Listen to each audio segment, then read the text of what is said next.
তো তোমাদেরকে সবাইকে জানাই আমার নতুন আরেকটা ব্লগে ওয়েলকাম। তো আশা করছি তোমরা ভালো আছো। তো আমরাও বেশ ভালোই আছি। তো এখন বিকালবেলার দিকে আমি সব কাজকর্মগুলো করে নিচ্ছি, কারণ সারাদিন কোনো কাজকর্ম করতে পারিনি। আজকে মিস্ত্রি কাকুরা মেঝেটা তৈরি করেছে, যেটা তোমাদের সাথে আমি শেয়ার করতে পারিনি, কারণ তারা যখন কাজ করে সেখানে গিয়ে ভিডিও ঠিক করে করা হয় না। তো পুরোটা কমপ্লিট হয়ে গেছে, তোমাদেরকে আমি পরে সবটাই দেখাবো। আর যে কাজকর্মগুলো সারাদিনে করা হয় না, কারণ কলটা তো পুরোটাই ওরা ইউজ করে জলের জন্য, ওই কিছু কিছু কাজ কমপ্লিট করতে পারি আর বাকি কাজগুলো পড়েই থাকে। তো সেগুলোকে পরে বিকালে 4:30-এর জলে কাজ করি। তো সেরকমই এখন 4:30-এর জলে কাজটা করে নিচ্ছি। তো যাই হোক, বাড়ির কাজ আজকে অনেক দিন পর কমপ্লিট হলো। এতদিন ধরে তো বালি সিমেন্ট এইসবই পড়েছিল, আর ঘর জিনিসপত্র হাত পা সব সময় ধুলোবালি হয়েই থাকতো। তো আজকের পর থেকে এই জিনিসগুলোর কাজ মিটে গেল, তো আর কোনো অসুবিধা হবে না। তো আজকের থেকে নতুন একটা ব্লগ স্টার্ট করলাম, আর আজকের থেকে নিজেদের জীবনের একটা নতুন অধ্যায় শুরু করলাম, যেখানে শুধু আমি, আমার সংসার আর আমার ছেলে মেয়ে। যেরকমটা তোমরা শুরু করে মানে তোমরা দেখতে পেয়েছিলে শুরুর থেকে, তেমনটাই তোমরা দেখতে পাবে। আর যেহেতু তোমাদের দাদাভাই এখন বাড়িতে আছে, তো সেই কারণে তোমাদের দাদাভাইকেও অবশ্যই দেখতে পারবে ভিডিওতে। তাকে আমি না দেখিয়ে কখনোই ভিডিও করব না। কিন্তু আর কখনো তোমরা কোনো দিনও কাউকে আমার ভিডিওতে কোনো দিনও দেখতে পারবে না, কারণ আমি সেই সব মানুষদেরকে আর কোনো দিনও ভিডিওতে আনবো না, যারা আমার ইউটিউব চ্যানেল নিয়ে বা আমাকে নিয়ে এত তাদের সমস্যা। আজকে ইউটিউবে তোমাদের সাথে সব কিছু শেয়ার করছি বলে, বা আমি নিজের লড়াইটা নিজে লড়তে চাইছি বলে তাদের আঘাত লাগছে, তাদের কষ্ট হচ্ছে। কারণ সেই মানুষগুলো চায় সারা জীবন যে তারা যেটা বলবে সেটাই করতে হবে, আর তাদের কাছে মান সম্মানটা সব থেকে আগে, মানুষটা নয়। তো সেই সব মানুষকে দ্বিতীয়বার আমি আর আমার কোনো দিন ব্লগে আনবো না। আর তারা যতই আমাকে ধমকি দিক যে আমাকে ভিডিও বন্ধ করতে হবে বা আমি ইউটিউব চ্যানেলে এগুলো কেন বলছি, তো সেইটা তারা কোনোদিনও পেরে উঠবে না, কারণ চ্যানেলটা আমার, ভিডিওগুলো আমার। গুড মর্নিং বন্ধুরা, welcome back to my channel. তো তোমরা সবাই কেমন আছো? আশা করছি সবাই খুব ভালো আছো, আর যেখানে আছো সুস্থ আছো, আর তোমাদের ভালোবাসার আশীর্বাদে আমরাও ভালো আছি। তো যাই হোক, নতুন করে আবার ব্লগ স্টার্ট করলাম। তো তোমাদেরকে তো আগের দিনের ভিডিওতে আমি বললামই, আগের দিন বলতে কি যে আগের দিন বিকাল থেকে স্টার্ট করেছিলাম। তো তোমাদেরকে তো আমি বললামই যে এখন থেকে তোমরা শুধু ভিডিওতে 3টে মানুষকেই দেখতে পারবে। এক হচ্ছে পুচকুসোনা, 2 শুভ, আর 3 আমি। যেহেতু ব্লগিং চ্যানেলটা আমার, তো তোমরা আমাকে অবশ্যই দেখতে পারবে। আর তাছাড়া তোমাদের দাদাভাই যেহেতু এখন বাড়িতে আছে, তো তোমাদের দাদাভাই অবশ্যই ভিডিওর সামনে আসবে, কিন্তু আদার্স আর কেউ কোনোদিনও ভিডিওতে আসবে না। কারণ ওই যে তোমরা অনেকে ভাবো না যে শুরুর থেকে ভিডিও করছো, কই কোনো দিন তো তুমি কোনো কিছু বলোনি কারোর বিষয়ে, এখন হঠাৎ করে বলছো। হয়তো ইউটিউব পেমেন্ট পেয়েছো ওই কারণে। কখনোই সেটা নয়। ইউটিউব পেমেন্ট আমি কত টাকা পেয়েছি আর কবার পেয়েছি? একবারই তো পেয়েছি। তো ইউটিউব পেমেন্টের জন্য কোনো সময় কোনো কিছু করব না। বাট মানুষ যখন মানে কি বলবো, মানে একটা পর্যায় পর্যন্ত শুনতে শুনতে হাঁপিয়ে ওঠে, তখন তারপরে সে কিছু ডিসিশন নেয়, বা একটা পর্যায়ে যখন সহ্য করে তখন ডিসিশন নেয়। তা যাই হোক, আমার ইউটিউব চ্যানেলটা নিয়ে, আমার ভিডিও করা নিয়ে, আমার নিজের পায়ে দাঁড়ানো নিয়ে প্রচুর মানুষের সমস্যা ছিল এতদিন, এখনও আছে, আর ভবিষ্যতে সারা জীবন থাকবে। কারণ যাদের সমস্যা থাকে তাদের সারা জীবনই সমস্যা থাকে, তারা কোনোদিনও পরিবর্তন হবে না। বরঞ্চ তারা চেষ্টা করবে অন্য মানুষগুলোকে তাদের মতন করে চলাবার বা তাদের মতন করে তৈরি করাবার। তো সেটা তো আর হচ্ছে না, তারা পেরে উঠছে না। তো যাই হোক, এখন ভিডিওতে তোমরা আমাদের 3-4 জনকেই দেখতে পাবে, আদার্স কাউকে কোনো দিন দেখতে পাবে না। এটাই আমি চেষ্টা করব, আর চেষ্টা করব কি সেটাই করব। কারণ আমার ইউটিউব চ্যানেল নিয়ে, আমার ভিডিও নিয়ে যাদের সমস্যা আছে, তারা আমার ভিডিওতে কোনো দিনও আসবে না।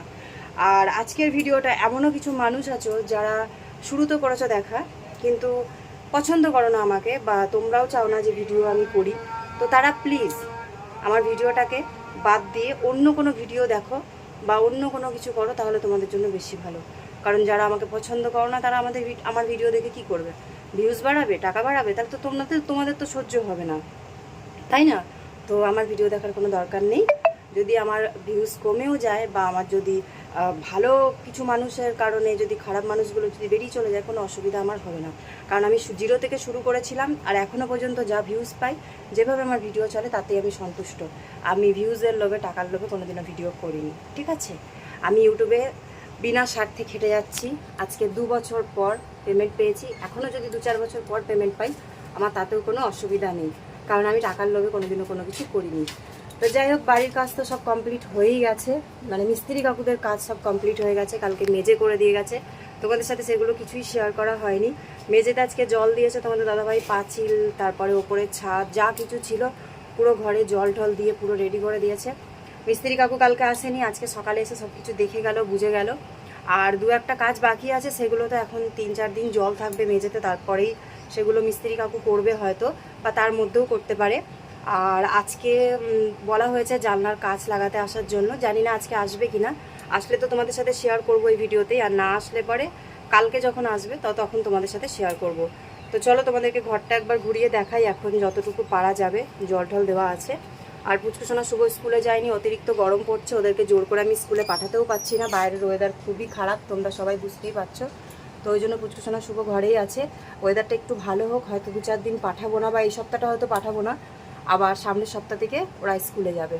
তো চলো তোমাদেরকে ঘরটা একবার ঘুরিয়ে দেখিয়ে নিয়ে আসি, তারপরে বাকি ব্লগটা আবার পরে শেয়ার করব। কত করে এখন প্লাস্টিক? 12 টাকা করে কেজি। সব রকমই প্লাস্টিক আছে, সব কি সমানই দাম হবে? আচ্ছা, দেখুন কতটা আছে।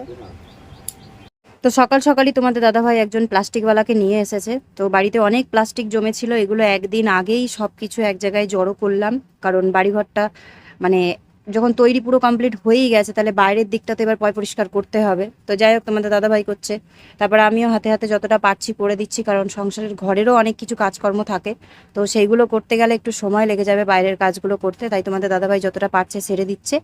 আর এই প্লাস্টিকের জিনিসগুলো প্রায় আজকে 6 মাস 1 বছর ধরে রাখা ছিল, তো সেইগুলোই বেছে ছেটে যেগুলো মানে প্লাস্টিকওয়ালারা নেয়, তো সেইগুলোকেই খালি বার করেছি, আর বাকিগুলোকে সবই ফেলে দেবো বা জ্বালিয়ে দেবো। বাড়িতেই সব কিছু এক সাইড করে জ্বালানো হবে। আর কিছু টিনের টুকরোও নিয়ে এসছে তোমাদের দাদাভাই, তো এগুলো সব দেওয়া হচ্ছে। তো 12 টাকা করে কেজি বলছে, আর প্লাস্টিকের ওজন তো তোমরা জানোই খুব একটা বেশি হবেও না। আর যাই হোক না কেন, বাড়িতে যে মানে জায়গা জুড়ে রয়েছে, আর এই জিনিসগুলো তো কিছু তো একটা ব্যবস্থা করতেই হবে। তো ওই জন্য এখানে সব প্লাস্টিকগুলো দেওয়া হচ্ছে, তার মধ্যে কিছু কাচের টুকরো আছে, আরও আলাদা রকম জিনিসপত্র আছে যেগুলো প্লাস্টিকওয়ালারা সব কিছু নেয় না। তো সেখান থেকেই ওজন করার পরে মোট মোট আমাদের হয়েছিল 4 কেজি। তো 4 কেজি প্লাস্টিক জমার পরে তো সব আজকে দিয়ে দিলাম।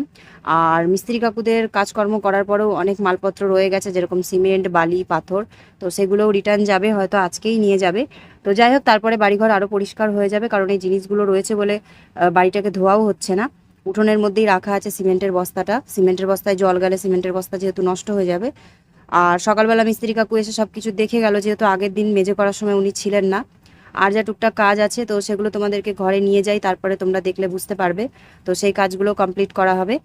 তো এখন আপাতত ঘরের কাজ কমপ্লিট হয়েছে, 2-3 দিনের জন্য মেঝেতে জল থাকবে। তো তার মধ্যেই ঘরে আরও বাকি সব কাজগুলো করা হবে, যেরকম জানলায় কাচ লাগানো হবে, আর ঘরে কালার করা হবে। কালার বলতে সাদা চুন দেওয়া হবে, যেটা তোমাদেরকে আমি এর আগেও একটা ব্লগে বলেছি, যে শুধু এখন সাদা চুন দেওয়া হবে। আর তারপরে মেঝের জল বের করে দেওয়ার পরে ওয়ার্লিংয়ের কাজ হবে। তবে দেখো, পাকাপোক্ত ওয়ার্লিংয়ের কাজ করতে পারবো না, শুধুমাত্র কোনো রকমের তার দিয়ে পাইপ দিয়ে কাজটা করব, কারণ আমাদের পুরনো বাসের ঘরে যে পাইপগুলো দিয়ে ওয়্যার কাজ করা আছে, তো সেই কাজগুলোকেই আবার আমরা খুলে নিয়ে তবেই ওই ঘরে পাকা ঘরে ওয়ার্লিংয়ের কাজগুলো করাবো। কারণ এই মুহূর্তে এক্সট্রা টাকা খরচা করার মতন বা নতুন করে কিছু সুন্দর করে সাজিয়ে গুছিয়ে করার মতন পরিস্থিতি নেই। তো ওই কারণে যতটা যা হবে তোমাদের সঙ্গে অবশ্যই শেয়ার করার চেষ্টা করব। আর যদি ভিডিও আমি সেই টাইমে তোমাদের সাথে শেয়ার করতে না পারি, যেই টাইমে কাজ হচ্ছে, কিন্তু পরে তো তোমাদের সাথে অবশ্যই শেয়ার করব। তো যাই হোক, ডেলি ব্লগই তোমরা আবার পাবে, কারণ তোমাদেরকে তো আমি ভিডিও শুরুতে বললামই যে কিছু মানুষের খুবই সমস্যা আছে আমার ভিডিও দেওয়া নিয়ে, নিজের পায়ে দাঁড়ানো নিয়ে। তবে এইটুকু তোমরা প্রত্যেকে জানো যে ইউটিউব প্ল্যাটফর্মটা এমন একটা জায়গা যেখানে নিজের জায়গাটাকে তৈরি করে নিতে হয়, কেউ মুখে বলাতে বা কেউ মানে জোর করে ইউটিউবে নিজের জায়গা করতে পারে না। তো প্রথম দিক থেকে নিয়ে এখনো পর্যন্ত যারা আমার ভিডিও দেখোনি, তারা অবশ্যই ভিডিওগুলো দেখতে পারো যে কতটা খেটেছি আর কিভাবে আজকে আমি এই জায়গায় এসে পৌঁছেছি। তার জন্য আমাকে কিন্তু কোনোদিনও কেউ হেল্প করেনি। তো যারা আমাকে কোনোদিনও হেল্পই করেনি, তারা কি করে যে বলে আমাকে যে ইউটিউব প্ল্যাটফর্মে আমাকে কোনো কথা বলতে না, বা ইউটিউব প্ল্যাটফর্মটা আমাকে নিজের মতন করে চালাতে না। এইটুকুই মানসিকতা, আর তাদের সাহসটা আমি দেখি আর অবাক হয়ে যাই। তো যাই হোক, এরকম প্রচুর মানুষ তো লাইফে আসবে যাবে, তো তাদেরকে যত মাথায় নিয়ে নাচবো, তো তারা আরও বেশি মাথায় চেপে নাচবে। তো ওই জন্য তোমরা কমেন্ট করে বলো না যে দিদিভাই সবার কথা কানে নেবে না। তো তোমরা ঠিকই বলেছো যে সবার কথা কানে নিতে নেই, কারণ যেইটা কানে নেওয়ার মতন কথা, যেটা আমার যোগ্য সমান কথা, সেটাই আমি শুনবো। এখন থেকে যে যাই বলুক, কারোর কথা কানে নেব না। তো যাই হোক, প্লাস্টিকগুলো সব কিছুই দিয়ে দিয়েছি, তোমরা তো দেখতেই পেলে। আর তারপরে এই যে এখন ঘরের সিঁড়িগুলো তোমাদেরকে আরও একবার দেখিয়ে দিচ্ছি, এর আগের দিনের একটা ভিডিওতে দেখিয়েছিলাম। আর এই যে ঘরের চারোদিক দিয়ে দুটো গেটের, আর যেই জায়গাটা দিয়ে জল বেরোবে ঘরে, তো সেই জায়গাতে ভালো করে মাটি দিয়ে তোমাদের দাদাভাই বেশ ভালো করে জল ঢেলে দিয়েছে। সকালে যে জলটা এসেছিল তো সব জলটা দিয়েই ঘরে জল দেওয়া হয়েছে, বাইরে জল দেওয়া হয়েছে ঘরের, আর মেঝেতে জল দেওয়া হয়েছে। আর এই দেখো তাকের মধ্যে খাঁজ করা আছে, তো এখানে দুটো পাথর বসানো হবে। এইখানে হচ্ছে আমার এটা ঠাকুরের সিংহাসন, মানে আমি তাকটাকেই ঠাকুরের সিংহাসন হিসেবে ব্যবহার করব, কারণ যেই ঘরেই আমরা থাকবো সেই ঘরেই সাথে আমাদের ঠাকুরও থাকবে। আর জানলার তো কাজ এখনো বসানো হয়নি, কাজ নিয়ে এসেছিল তাও আমাকে রিটার্ন করতে হয়েছে ওদেরকে, মানে ফেরত পাঠিয়ে দিতে হয়েছিল, কারণ তখন ঘরে প্লাস্টারের কাজ হচ্ছিল। তো দুটো জানলায় কাজ বসলেই কিন্তু জানলা দরজার কাজ কমপ্লিট, তারপরে চুন দেওয়া হবে, আর বাকি মেঝেতে 2-3 দিন জল থাকলেই হয়ে যাবে। আর এখানে মিস্ত্রি কাকুদের কিছু বাঁশ পাটা এগুলো পড়ে আছে, আর চিংকির ঘরটাকে দেখো এইভাবে এখানে রাখা হয়েছে, আর তার উপরে রাখা হয়েছে আমাদের যত কাঠ ছিল সব কিছুই, কারণ চিংকির ঘরে আমি এরপরে কাঠে রান্না করব। আর এই জায়গাগুলো পুরোটা সমান করা হবে, সেগুলো তোমাদের দাদাভাই নিজেই করবে আস্তে আস্তে, এখনও অনেকগুলো দিন আছে। প্রত্যেকদিন অল্প অল্প করে করলে পরেও জায়গাটা বেশ ভালো পরিষ্কার হয়ে যাবে। আর নোংরা টোংরা যা আছে সব জ্বালিয়ে দেওয়া হবে। আর কিছুটা তো আমরা এর আগের দিন জ্বালিয়েছিলাম, কিন্তু তোমাদের সাথে ভিডিও শেয়ার করা হয়নি, তো তোমাদেরকে দেখানো হয়নি। তো এখন থেকে সবটাই তোমাদের সাথে শেয়ার করার পুরোপুরি চেষ্টা করব, যেরকম আমি ব্লগ ডেলি তোমাদের সাথে শেয়ার করতাম। আর এই যে সিঁড়িটা এরকমভাবে হাইটটা এতটা উঁচু হয়েছে, সিঁড়ির পাশে গর্ত গর্ত হয়ে আছে, তো সেগুলোতেও মাটি দিয়ে দেওয়া হবে। আর আমাদের যাতায়াতের রাস্তাটার মধ্যে বালি চেলে যে বালির কাঁকড়গুলো বেরিয়েছিল, তো সেইগুলো কিন্তু দিয়ে দেওয়া হয়েছে, তার সাথে ইটের কুচি দেওয়া হয়েছে, তো সব কিছু দিয়ে একদম রাস্তার মতন করে তৈরি করে নেওয়া হয়েছে। আর এইখানে ভিতরে দুটো ঘরের মিডিলে যে জায়গাটা আছে, তো সেখানে মিস্ত্রি কাকু মানে নতুন যে মিস্ত্রি কাকুটা এসেছিল কালকে, তো উনি ইট বিছিয়ে দিয়েছে। আর এখানে এই যে এইভাবে এরকম হাইট করে দিয়েছে, শুধুমাত্র রাত্রিবেলা এমার্জেন্সি যদি আমাদেরকে টয়লেট বাথরুম যেতে হয়, যদি আমরা মনে করি এই দিক দিয়ে বেরোবো, তাহলে এটা শুধু ওই কারণেই সুযোগ সুবিধাটা করা, কারণ কর্কেটের পাশ দিয়ে বুঝতেই পারছো শুভ পুচকুসোনাকে দিয়ে কখনোই রিস্ক নেওয়া যাবে না, ওদেরকে দিক দিয়ে বেশি যাতায়াত করতে দেওয়া যাবে না, একমাত্র রাতের টাইমটা যখন এমার্জেন্সি থাকবে শুধুমাত্র তখন। তো সেই জন্য তৈরি করে রাখা হলো ওইটুকু ঘরে, মানে যাতায়াত করার জন্য ইট অনেক বেঁচে ছিল গোটা, সেটাকে ইউজ করা হলো ওখানে। আর এইখানে আছে একটা সিমেন্টের বস্তা, যেটা আজকে নিয়ে যাওয়ার কথা, কারণ এইভাবে জিনিস পড়ে থাকলে বাড়িতে খারাপ হয়ে যাবে। তো এগুলো সব ফেরত দেওয়া হবে, তারপরে মালপত্র যা কিছু এসেছিলো তার মধ্যে থেকে সেগুলো টাকাটা মাইনাস করা হবে, তাতে আমাদের অনেকটাই হেল্প হবে। কারণ মালপত্র বাড়িতে ফেলে রেখে নষ্ট করার থেকে ফেরত দিয়ে দিলে সেই মালপত্র যা টাকা মাইনাস হবে সেই টাকাটা জিনিসপত্রের সাথে ধরে নেওয়া হবে, তাতে আমাদের অনেকটাই হেল্প হবে। প্রায় 10 বস্তা মতন বালি বেঁচেছে, আর এখানে 2 বস্তা পাথর আছে, তো এই জিনিসগুলো আশা করছি আজকে নিয়ে যাবে। তো আজকের ভিডিওটা অলরেডি অনেকটাই বড় হয়ে গেছে, তো ভাবলাম আজকে ভিডিওটা এখানেই শেষ করে দিই, বাকি যা কিছু বাড়িতে কাজকর্ম হবে কালকে তোমাদের সাথে ব্লগে আবার শেয়ার করব। আর আমার আজকের ভিডিওটা যদি তোমাদের ভালো লেগে থাকে অবশ্যই কমেন্ট করে জানিও, যদি কিছু খারাপ কিছু বলে থাকি বা খারাপ লেগে থাকে সেটাও আমাকে অবশ্যই কমেন্ট করে জানিও। আর আমি জানি শুরুর থেকে যারা আমার আজ পর্যন্ত ভিডিও দেখছো তারা আমাকে যথেষ্ট বোঝো, বা তারা আমার কষ্টটাকে যথেষ্ট বোঝো, তো তোমরা আমার পাশে এইভাবেই থাকবে, তোমাদের উপরে আমার পুরো ভরসা আছে।